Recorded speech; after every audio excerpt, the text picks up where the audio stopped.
For today's video, tayo po ngayon ay maglilinis ng ating pamamahay. Yan dahil tulog ng aking mga chikiting.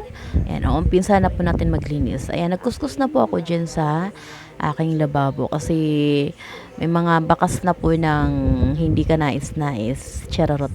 Ayan yung lagayan kong mga pangsabon. Kunti pa lang yan kasi di pa ako nakapag-grocery. Ayan yung in-order ko pala sa TikTok. Nagustuhan ko kasi ma-safe yung lagayan niya tsaka hindi maglilik or matatapon kasi ako pag nabili ako minsan ng lagayan ng mantika yung sa pouch walang lagayan minsan natatapon kaya sayang kaya yun napabili ako at buti na lang dumaan sa TikTok ko yan.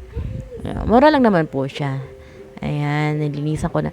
At dyan naman sa aking lutuan, dyan sa part ng tiles na yan, ay, embier na ako lagi. Kasi, ang dumi. Pag pag nagpiprito, dumidikit yung mantika sa tiles. Ayoko pa naman yung parang malagkit na madulas. Ayan, ayan palagayan ko ng aking mga sibuyas. Walang laman, pero malalagyan din yan later. At tinatamad pa akong lumabas.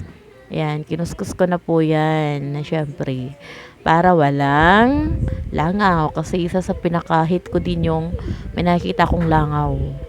Kasi pag may langaw, ibig sabihin madumi ang bahay, o di ba? Charorot. Ayan, kinabukasan naglaban naman po kami. Buti na lang umaraw ng tanghali.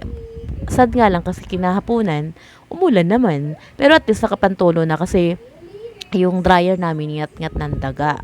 So, hindi namin dryer. Ayan, nagwalis-walis, nagpunas-punas sa sahig kasi minsan yung mga bata pag kumakain, may mga bakat ng dumi, lalo na pag chocolate. Ayan, kailangan punasan kasi madulas pag naapakan. Ayan, 'di ba? Yung nakataklob yung